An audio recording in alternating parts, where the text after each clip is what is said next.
Ne tarafa dönsek bir savaş çıkıyor karşımıza. Kuzeyde Rusya-Ukrayna savaşı. Doğuda İran'la ABD-İsrail ikilisinin savaşı. Güneyde İsrail'in Gazze'de ve Lübnan'da yaptıkları ortada. Batıda Yunanistan'ın sürekli bir hazırlık içinde olması. Yani hangi tarafa dönsek ya bir savaş hazırlığı ya da bir savaş. Haberlerde sürekli savaşlardan gelen son dakikalar, özel operasyonla kaçırılan devlet başkanından tutun da binlerce insanın evinden, yurdundan edilip dünyanın her yerinde mülteci olmasına kadar son yıllarda bütün gündemimiz savaş olmuş durumda. Peki Türkiye? Yani bütün bunlar olurken Türkiye ne yapıyor? Türkiye'nin bir savaş hazırlığı var mı? Son bir hafta içinde yapılan iki önemli açıklamayı böyle yorumlayabilir miyiz? Birincisi, Türkiye'nin komando tugaylarının sayısını arttıracağını açıklaması. İkincisi de ki daha ilginci bu, Türkiye'nin 81 ilinde drone üretim ve eğitim tesisi kurulacağının açıklanması. 81 ilde yani bütün Türkiye'de savaşta kullanmak üzere drone üretilecek. Peki neden? Bu kararların alınması için savaşın ufukta görünmüş olması gerekmiyor mu? Yani riskin gerçekten çok büyük olması gerekmiyor mu? Şöyle baktığınız zaman Türkiye bir savaşa hazırlanıyor diyebilir miyiz? Diyebiliyorsak Türkiye hangi savaşa hazırlanıyor? Bugün bu soruları hızlıca cevaplayalım.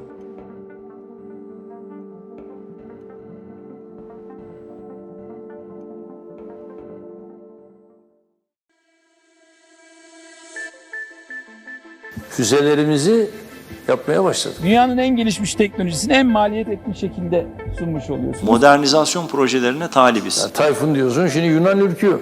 Yeni değil aslında. Türkiye 10 yıldan fazla bir süredir fiili anlamda ve yoğun bir şekilde savaşa hazırlanır gibi bir görüntü veriyor. Bu videoyu izlediğinize göre Türkiye'nin savunma sanayi alanındaki atılımlarını takip ediyorsunuzdur.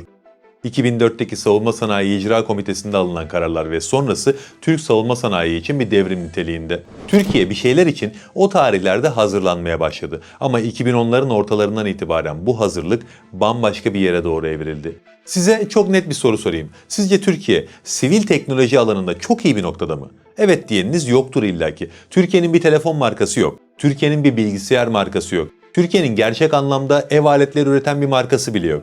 Var diyeceğiniz markaların genel olarak işi montaj, yurt dışından getirdikleri parçaları burada birleştirerek bir marka oluşturuyorlar. Bazıları bunu yurt dışında birleştiriyor, burada bile birleştirmiyor. Bu da değersiz değil ama sonuçta Türkiye'nin teknoloji alanında iyi bir noktaya gelmesini sağlayacak bir yöntem değil bu. En azından kısa vadede bunu başaramaz. Belki çok uzun vadede böyle bir katkısı olabilir. Peki esas ekonomik getirisi olan bu sivil sektörlerde hiç yokken Türkiye neden bütün varını yoğunu askeri teknoloji geliştirmeye harcadı? Özellikle 2010'lardan sonra neden bütün mesai buraya harcandı? Bu konuları düşündüğünüz zaman hepinizin aklından ister istemez şu geçmiyor mu?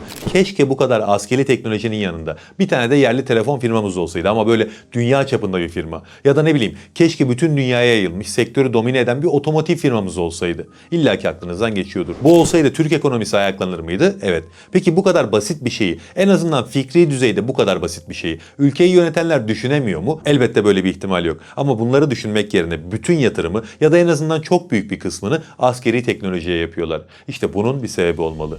Ve bize işte bunun bir sebebi olmalı dedirten iki açıklama bir hafta arayla geldi. Önce bu iki açıklamayı konuşalım. Sonra bunların neyin hazırlığı olduğunu, yani Türkiye'nin nasıl bir savaşa hazırlandığını konuşuruz.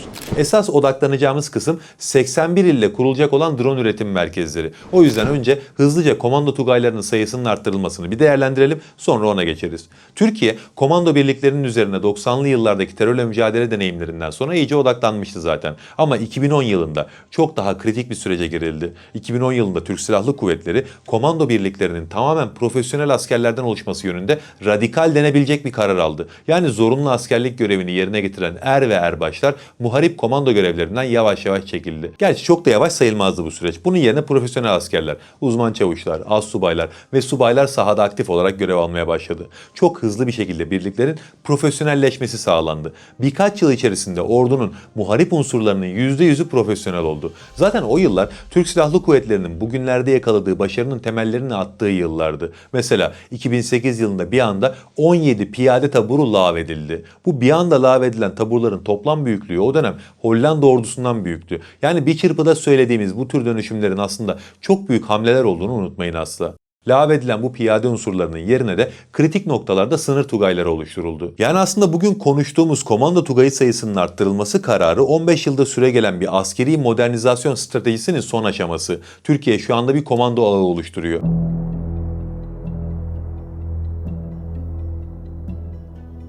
Her komando birliği farklı harekat tiplerine ve farklı coğrafi zorluklara göre uzmanlaşıyor. Mesela Kayseri Komando Tugayı'nın en stratejik görev alanı hava indirme. Bolu Komando Tugayı daha harekata odaklı.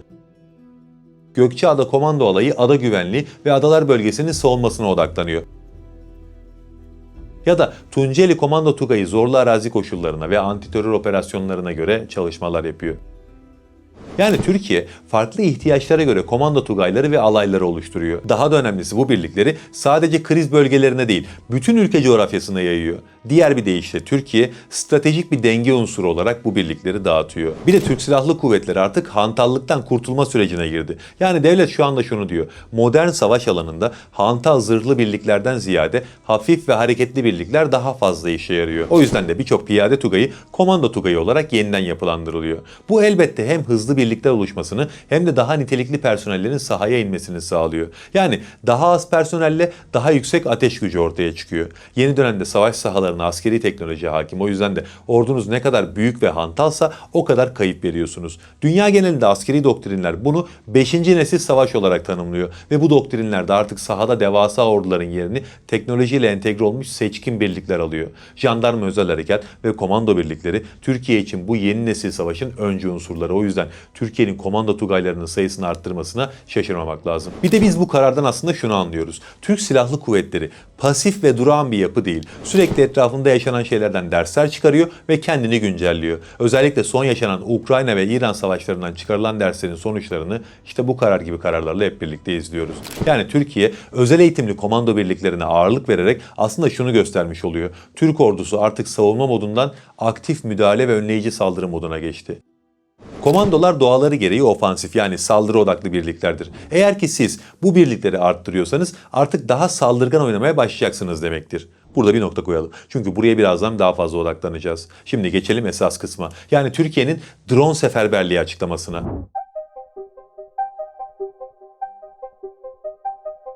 Saha İstanbul Yönetim Kurulu Başkanı Haluk Bayraktar gerçekten günlerce, hatta haftalarca konuşulması gereken bir açıklama yaptı. 81 ilde drone üretim ve eğitim merkezleri kuracağız dedi. 81 il. Bakın, bir ülkedeki bütün şehirlerde bir seferberlik şeklinde bir şey yapma kararı alıyorsanız bu bir hazırlığın işaretidir. Hele ki bu çağda drone üretimi ise bir savaş hazırlığının işaretidir. Türkiye'nin şu an ciddi bir drone üretim altyapısı zaten var ama demek ki beklenen şey için yeterli gelmiyor. Neyse, önce bir açıklamaya odaklanalım. Haluk Bayraktar çok önemli noktaların altını çizdi. Birincisi, bu projenin finansman modeli dünyada benzeri olmayan bir model. Çünkü kamu kaynaklarına ek yük getirmeyecek. Yani böylesine devasa bir altyapı kurulurken devlet tek kuruş ödemeyecek, tek kuruş harcamayacak. Tamamen Saha Expo 2026 fuarından elde edilen gelirlerle bu altyapı oluşturulacak. Yani sektör kendi kendini finanse ediyor. Bu çok kıymetli. Diğer önemli bir nokta da şu: bu merkezler sadece üretim üssü olmayacak. Aynı zamanda eğitim merkezleri de olacak. Yani Türkiye'de teknoloji okuryazarı bir nesil yetişecekse bunun taşıyıcı güçlerinden biri bu drone üretim ve eğitim merkezleri olabilir. Açıklamanın en önemli kısmı ne derseniz verilen sayı. Haluk Bayraktar herhangi bir anda milyonlarca drone üretebilecek kapasiteye ulaşma hedefi koydu. Bakın, bu çok kıymetliydi. Sayısal üstünlük, modern hibrit savaşların, yani yıpratma savaşlarının artık en büyük gereksinimi. Dünyada son dönemde yaşanan savaşlar bize dronların sayıca çok fazla üretilmesi gerektiğini zaten gösterdi. Hatta şunu söylesek herhalde abartmış olmayız: düne kadar savaşta piyade tüfeği için üretilen mermi neyse, bugün modern savaşta sahaya sürülen drone odur. Dronlar artık sahalarda mermi gibi harcanıyor. Mesela Ukrayna Savaşı'nı göz önünde bulundurarak konuşalım. 2025'ten itibaren drone kullanımı artık Ukrayna cephesinde günlük binlerle ifade edilen sayılara ulaştı. Rusya drone fabrikalarının kapasitesini arttırıyor. Sadece Şahit tipi drone üreten Alabuga fabrikasının kapasitesi ayda 5000'e yükseltildi. Yani bir önceki yıla göre 2 katına çıkarıldı. Rusya'nın günlük drone üretim hedefi 1000'e ulaşmış durumda. Ukrayna bunlara karşı daha küçük dronlar kullanıyor ve geçen yıl orduya 4,5 milyon FPV drone tedarik etme sözü verdi. Ukrayna bu işin gerçekten çok ekmeğini yedi. Birkaç bin dolarlık, hatta bazen birkaç yüz dolarlık dronlarla milyon dolarlık tankları imha edebildiklerini gördüler. Hatta şöyle bir ifade kullansak yanlış olmaz. Eğer Rusya Ukrayna cephesinde karada ilerleyemediyse Ukrayna açısından bu başarının aslan payı dronlara aittir. Ne zaman ki Rus ordusu bir cephede ilerlemeye başlasa Ukrayna orada kamikaze dronları aktif olarak kullanıyor ve Rus ordusu geri çekilmese bile en azından ilerleyemez hale geliyor. Hatta bazı bölgeleri sadece drone saldırılarıyla geri aldılar.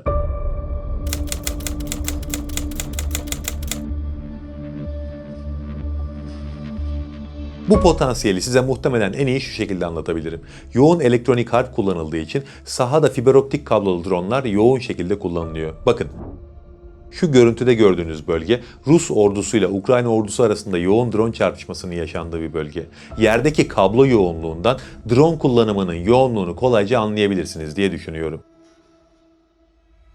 İşte böyle bir ortamda Haluk Bayraktar'ın 81 ilde drone üretim merkezleri kurulacağını açıklaması farklı bir anlam kazanıyor. Ve burada birkaç önemli soruyu yanıtlamakta fayda var. Öncelikle neden birkaç devasa fabrika değil de 81 ayrı merkez kuruluyor? Yani sonuçta bu kadar dağıtırsanız bunun yönetimi de zorlaşacak haliyle. Bunun başlıca sebebi savaş anında üretimin kesintisiz olarak devamını sağlamak. Devasa fabrikalar riskli hedeflerdir. Eğer ki ordunuz sadece birkaç büyük tesise bağımlıysa düşmanın hedefinde öncelikle o birkaç tesis olacak. Ve buralar vurulduğunda savaş anında Türk ordusu sahada dronsuz kalır. Ama 81 ile bu üretimi yaydığınız zaman düşmanın baş edemeyeceği bir hedef çeşitliliği oluşturmuş olursunuz. Ve bu şekilde bir merkezdeki üretim hatası ya da bir merkezin saldırıya hedef olmasından dolayı yaşadığı sıkıntılar komşu şehirlerdeki merkezlerle anında tolere edilebilir. İkinci amaç savaş anında sahaya yakınlık. Bu iki açıdan önemli. Birincisi ordunun ihtiyacını hemen tedarik etme. İkincisi de bölgelere göre dronlar geliştirme. Türkiye'de farklı iklim koşulları ve farklı arazi yapıları var. Yani üretilen dronların bölgelere göre optimize edilmesi gerekiyor. Mesela Erzurum'daki bir merkez ürettiği dronların pillerini düşük sıcaklık performansına göre ayarlar. İzmir'deki bir merkez nem ve rüzgar direncine odaklanır. Bu da sahada sorunsuz çalışan bir envanter anlamına gelir. Son olarak da bu üretimin topluma yayılması. Her şehirde bir merkez bulunursa o şehirdeki üniversiteler, teknoparklar, hatta meslek liseleri bile doğrudan savunma sanayine entegre olur. Bu da nitelikli iş gücünün artmasını sağlar. Peki diğer bir soru. Türkiye 81 ilde drone üretim merkezleri kurarsa günde ve yılda kaç drone üretebilecek hale gelir? Bunun elbette şu an için yapılmış bir çalışması var mı? Ya da net bir hedefi var mı bilmiyorum. Ama bildiğimiz drone üretim merkezlerinin potansiyeline bakarak bunu yorumlayabiliriz. Modern bir FPV drone üretim atölyesinde standart bir montaj hattında çalışan bir teknisyen günde ortalama 3 ile 5 adet arası kamikaze drone montajı ve testi gerçekleştirebiliyor. Bunun üzerinden gidelim. Eğer ki bütün şehirlerde küçük ölçekli merkezler kurulsa burada tahmini 10 teknisyen çalışır. Bu da günde 30 ile 50 arası, yani 81 il için günde ortalama 2500-3000, yılda da yaklaşık 900 bin ile 1 milyon kadar drone üretimi demek. Orta ölçekli merkezler oluşturulsa, yani 30 civarı teknisyen çalışsa 81 ilde günde 7000'den fazla, yılda 2,5 milyondan fazla drone üretilebilir. Büyük ölçekli merkezler kurulsa 100'den fazla teknisyen çalışır, günde 25 bine yakın drone üretilir. Yıllık üretim 9 milyonu bulur. Tabii ki bunlar tahmini rakamlar ama bunlar üzerinden şu yorumu yapabiliriz. Elbette 81 ilde küçük ölçekli merkez olmaz. 81 ilin tamamında büyük ölçekli merkez de olmaz. Bazılarında küçük ölçekli, bazılarında orta ölçekli, bazılarında büyük ölçekli üretim merkezleri kurulacak. Yani biz ortalamayı alalım. Bütün ülkede orta ölçekli merkezlerin kurulduğunu varsayalım. Türkiye'de yılda 2,5 milyondan fazla drone üretebilecek bir potansiyele doğru gidildiğini görebiliyoruz. Bu elbette ekonomik karşılığı olacak bir çalışma. En basitinden Ukrayna'nın yılda 4,5 milyon drone ihtiyacı var. Avrupa bu ihtiyacı Türkiye üzerinden karşılayabilir. Bu da ciddi bir ekonomik getiri sağlar. Ama burada odaklanacağım şey ekonomi değil aslında. Amaç sadece ekonomik getiri olsa yatırımın büyüğü sivil sektöre yapılır. Mesela şu an Türkiye'de DJI'nin piyasasını elinden alabilecek bir rakip olsa askeri drone'dan çok daha büyük getiri sağlar. O yüzden elbette işin ekonomik yönü de hedefler arasındadır ama ben esas yönünün ekonomik olduğunu düşünmüyorum. Ve bu cümleyle birlikte de geçelim son kısma ve son soruya. Türkiye bir savaşa mı hazırlanıyor? Bu iki açıklamayı tek başına okumak çok yüzeysel olur. Başka verilerle birlikte okumamız gerekiyor. Birincisi, Türkiye'nin yıllardır savunma sanayi alanında yaptığı devasa hazırlık. Dünyada Türkiye kadar hızlı şekilde savunma sanayini geliştiren tek bir örnek bile yok. Düne kadar askeri teknoloji almak için kapısında beklediğimiz Avrupa ülkeleri bugün NATO toplantılarında Türkiye'nin savunma sanayindeki atılımı örnek alabiliriz diye açıklamalar yapıyor. İşler bu noktaya geldi şu anda. Eğer ki stratejik bir zorunluluk hissedilmeseydi bu derece yatırım yapılmazdı. Bunun yanında aslında üzerinde hiç durmadığımız ama çok önemli olduğunu düşündüğüm bir şey daha var. 2024 yılında seferberlik ve savaş hali yönetmeliği değiştirildi. Hatta köklü bir değişime gidildi. 1990'dan beri yürürlükte olan eski tüzük tamamen yürürlükten kaldırıldı ve burada yapılan şey basit bir güncelleme değildi. Türkiye'nin savunma anlayışı topyekün savunma konseptine tam uyumlu hale getirildi. 2024 yılında gelen bu yönetmelikle savunma planlaması artık savaş var ya da yok ikileminden çıkarıldı. Daha esnek bir zemine oturtuldu. Seferberlik ilan etme yetkisi doğrudan Cumhurbaşkanı'na verildi. Kriz anlarında karar alma hızı artsın diye böyle bir şey yapıldı. Ve en önemlisi sivil kurum ve şirketler artık bir seferberlik halinde ordunun emrine girmek zorunda. Yani savunma sanayinden lojistiğe kadar kritik şirketler